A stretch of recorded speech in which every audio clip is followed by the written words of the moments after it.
Here's our science man Michael Mosley on how, remarkably, hypnotherapy can be used actually in place of general anaesthetic, believe it or not.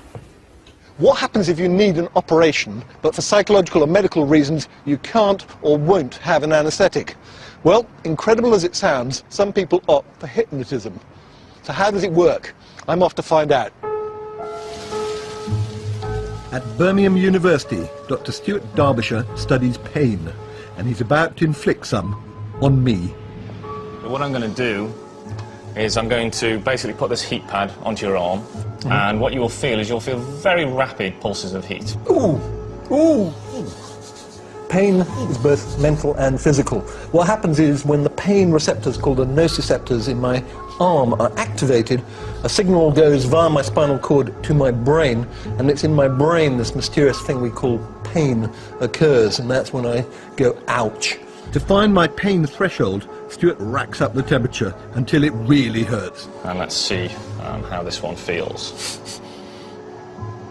Ooh, that was actually... Yes. That wouldn't hit my threshold, I think. No, actually, that was very painful, and I can still feel it in my skin.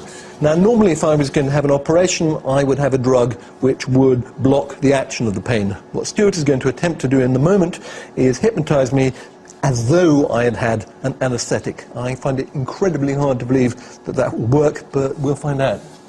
Okay, Michael, I'd just like you to sit back in your chair. So just allow yourself to feel the tension drain. As you relax, you feel the weight lighter and lighter.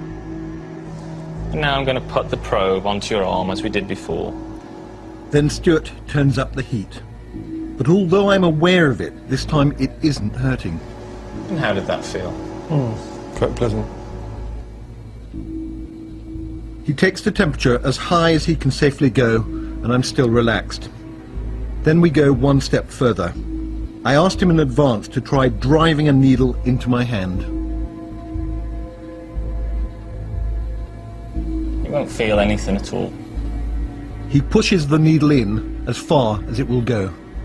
All I feel is a tugging sensation. I'm going to pull the pin out now. You won't feel anything as it pulls out of your skin. And one. Eyes open. Hello. Wide awake. How did that feel? It was fine. I mean, Yeah? it was interesting because when the heat probe on, it sort of felt like warm suntan lotion going on. You did actually shove the pin through. I did, and that didn't seem to bother you. No. But how is this possible? And how is the pain being blocked? To find out, Stuart has been using functional magnetic resonance imaging to peer inside the brains of hypnotised subjects. So this is a group of subjects that are receiving that same heat that you received earlier, and they're clearly activating this part of the brain here, which is called the anterior cingulate cortex. And we know from many, many studies that every time somebody reports pain, we activate this part of the brain. It seems it's here we become aware of pain, and under hypnosis, its activity alters dramatically. Right, so the yellow area has disappeared, and now you've got a blue area which denotes basically reduced activity. Exactly, right? yeah. So if you think of this as being an area which generates pain, when you're told not to experience pain, it switches itself off, and consequently you don't feel any pain. Although the brain is still receiving pain signals, for some reason it isn't processing them. So how does the hypnotist actually do this? One theory is that the hypnotist somehow divides the person's consciousness into two bits. A bit that's still experiencing the pain and a bit that isn't experiencing the pain. Other people argue that somehow the hypnotist takes control of those basic sensory processes and switches them on or switches them off. How does that work? Who knows? Here's our science man Michael Mosley on how, remarkably, hypnotherapy can be used actually in place of general anaesthetic, believe it or not.